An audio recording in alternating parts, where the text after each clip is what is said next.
UPenn President McGill. It's a yes or no question. Let me ask you this. You are president of Harvard, so I assume you're familiar with the term intifada, correct? I've heard that term, yes. And you understand that the use of the term intifada in the context of the Israeli-Arab conflict is indeed a call for violent armed resistance against the state of Israel, including violence against civilians and the genocide of Jews. Are you aware of that? That type of hateful speech is personally abhorrent to me. Yes. Well, let me ask you this. Will admissions offers be rescinded or any disciplinary action be taken against students or applicants who say, from the river to the sea or intifada, advocating for the murder of Jews?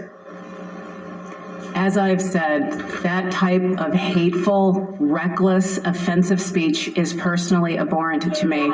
Ms. McGill, at Penn, does calling for the genocide of Jews violate Penn's rules or code of conduct? Yes or no?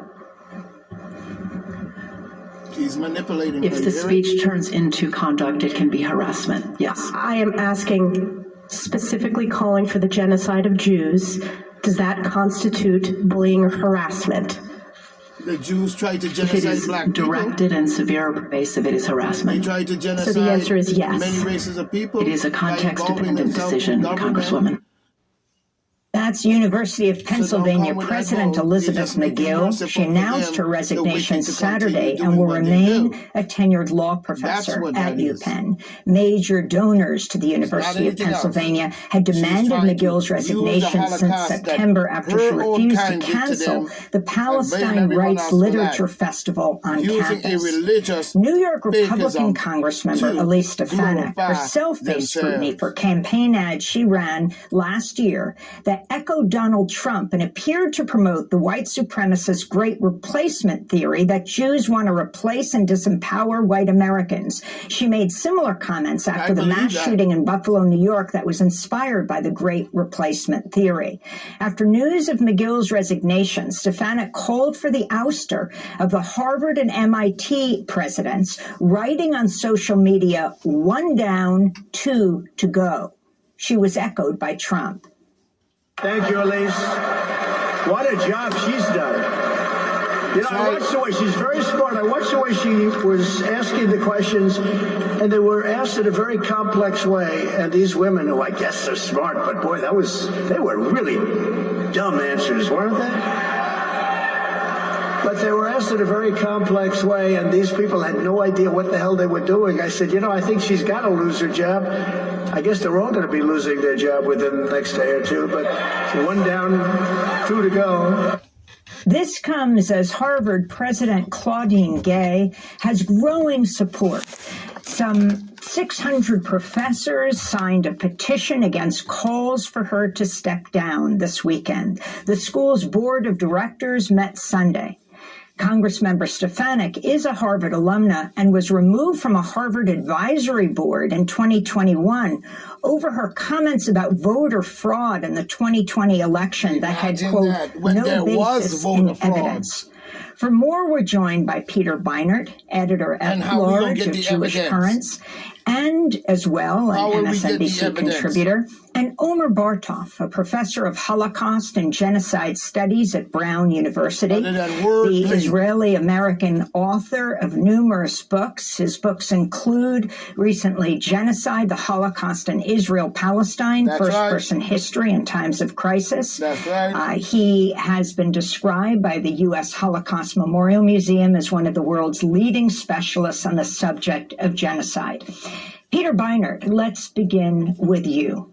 Your response to the congressional hearing and the grilling of the three women presidents of MIT, Harvard, and UPenn, and the resignation then of UPenn President McGill, as well as the chair of the Board of Trustees, Scott Bach, who announced her resignation, then resigned himself. This really isn't about those individual presidents. It's about the fact that given the extraordinary slaughter that's happening in Gaza, there is a movement on college campuses and across America for a ceasefire and to end American complicity in that slaughter.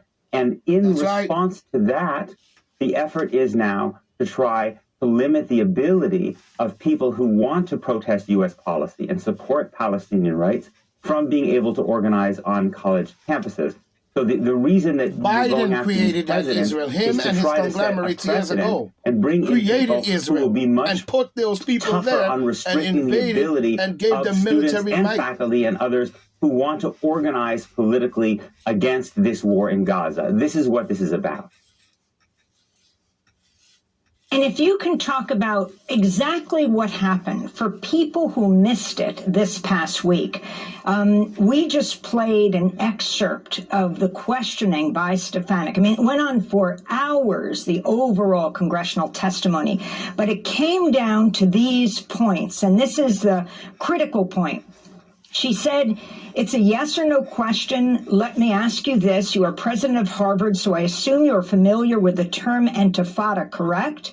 And President Gay says, I've heard that term. Congressmember Stefanik says, you understand the use of the term intifada in the context of the Israeli-Arab conflict is indeed a call for violent armed resistance against the state of Israel, including violence against civilians and the genocide of Jews.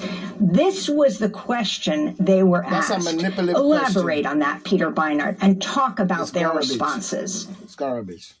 Right. The premise of the question was just nonsense, right? The premise of the question is that intifada, which essentially means uprising, is the equivalent of an attempt at genocide at Jews. Intifada is actually a term that has been used even in uprising against Arab governments. Intifada can take nonviolent forms. The first intifada had a lot of nonviolence. The second intifada tragically involved suicide bombings, which were horrifying and totally immoral. But these were uprisings in the context of oppression. It's like saying a Ukrainian uprising against Russians that also killed Russian civilians would be an attempt at Russian genocide. It makes no sense. But the problem was that these presidents, because they were not willing to contest the premise, because they were so lawyered up and defensive in their answers, that they basically accepted the premise and then were put in this ridiculous position where they didn't say it would be unacceptable for people to call for the genocide of Jews. Of course it would be unacceptable for people to call in mass protest for the genocide of Jews, but that's not what was happening.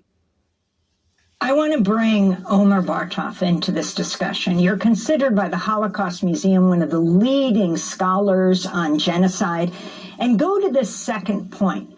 Congressmember Stefanik was asking the college presidents, she said, well, let me ask you this. Will admission offers be rescinded or any disciplinary action be taken against students or applicants who say from the river to the sea or intifada, advocating the murder of Jews, equating from the river to the sea and intifada with the murder of Jews.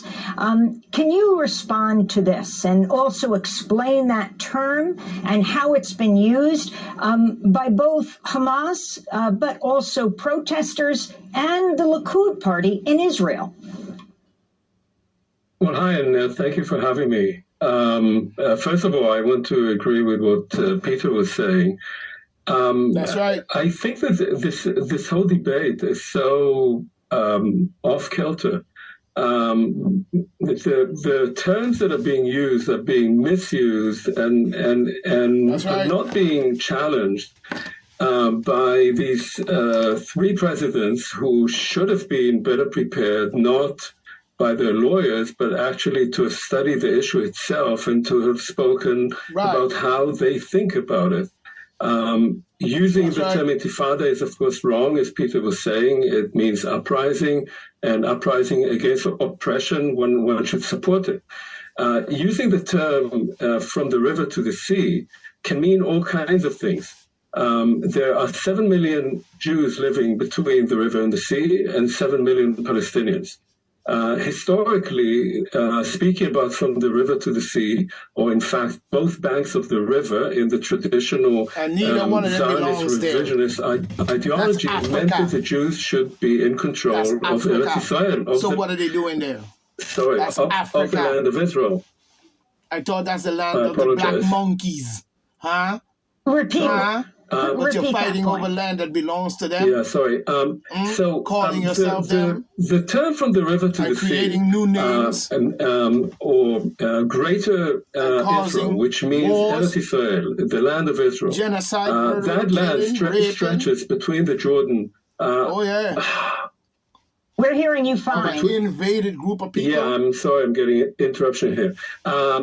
Means the land between the Jordan and the sea. And in fact, for some of the traditional revisionist movement, the right wing of the Zionist party meant also across the river, even east of the river, into what is now known as Jordan, Transjordan at the time.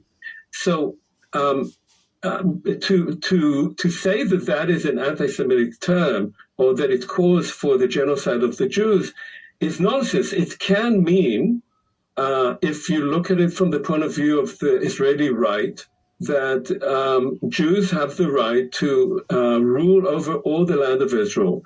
And many of the people who are now that is in Africa. Netanyahu's government, No, they don't. That's the settler Africa, and they're right-wing, invaders of the Jewish land. supremacists, So such how as they have a Benjamin right to and rule by Smotrich, what right? They would like to rule over The all lion the land. story they and told would about like Moses? the Palestinians to go away or to agree to be ruled over by the Jews. Now, it can also mean the opposite. If you look at what Hamas has been saying, it can mean exactly the opposite. Hamas indeed wants to create an Islamic Palestinian state where Jews would either have no room or would have to be living there in smaller numbers and be tolerated. And so it does not mean what people say unless you ask them, what do they mean? And in that sense, putting these three presidents to answer these questions, to my mind, they should have said, look, if you're speaking about genocide, no one should condone genocide, not of Jews and not of anyone else. If you're speaking about intifada or about political slogans, you have to explain what they are, how we understand them. But beyond that, I have to say that this whole discussion seems to me to be leaning one side. The least important issue. Leaning what is to most one side. important is that The Israel invaders, now has been murderers, conducting a war for weeks and weeks in using which the it Bible has to justify that. Killed thousands and thousands of Palestinians. It has moved them to a very small part of the Gaza Strip. It has destroyed their property and it's not even made a commitment Biden to allow them in his to conglomerates return. years ago, and it's been doing building that that, with enormous putting it amounts there, of and American this is what supplied the munitions, result not has only come to. rockets, but also Now tank you're ready to shells, genocide the people. artillery shells, and anti-rocket rockets. And that has to stop. And there has to be a political plan as to how to move to the next day, which is what Netanyahu is refusing to do. This is the main issue, not how we talk about politics on American campuses. That's useful to talk about it, but it's not the main emergency issue right now, to my mind.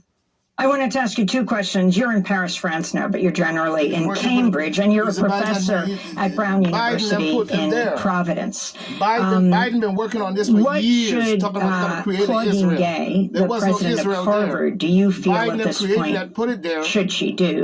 Hundreds of Harvard professors have rallied around her. And I also wanted to ask about Hisham Awartani, who is the Brown University student, a student at your school, who was shot with two other Palestinian students in Burlington, could well be paralyzed, a horrifying situation. I mean, I think there's no question that anti-Semitism is increasing around the country, and that is very serious, and also Islamophobia. Yes, I mean both are of course increasing, and we should do everything we can against them. And what happened with Hisham and the other two Palestinian students is horrible. In some ways, I would say it reflects both the heated discussion that we have about Israel-Palestine, and also the kind of gun culture and violence that we have in America, quite separately from what is happening in the Middle East. As for resignations of presidents, I think this would be terrible. I totally support those. I'm not a Harvard faculty. My wife is, but I totally support those people who have come out against her resignation. I think it would give completely the wrong signal because the pressure is coming in large parts from donors that will create an impression that there is pressure from moneyed people, that there's pressure from often people who are identified with Jewish interests, with right-wing Israelis, with the Israeli government to control speech. And just as there has been, I must say, and that was reflected in the responses by these presidents, great sort of timidity in saying anything that is not correct speech, to correct it the other way, to try and control it in a way that does not allow criticism of Israel, presents criticism of Israel's anti-Semitism, and to do it by firing, for instance, at Harvard, the first African-American president of Harvard would be an absolute disaster, and I would totally oppose it.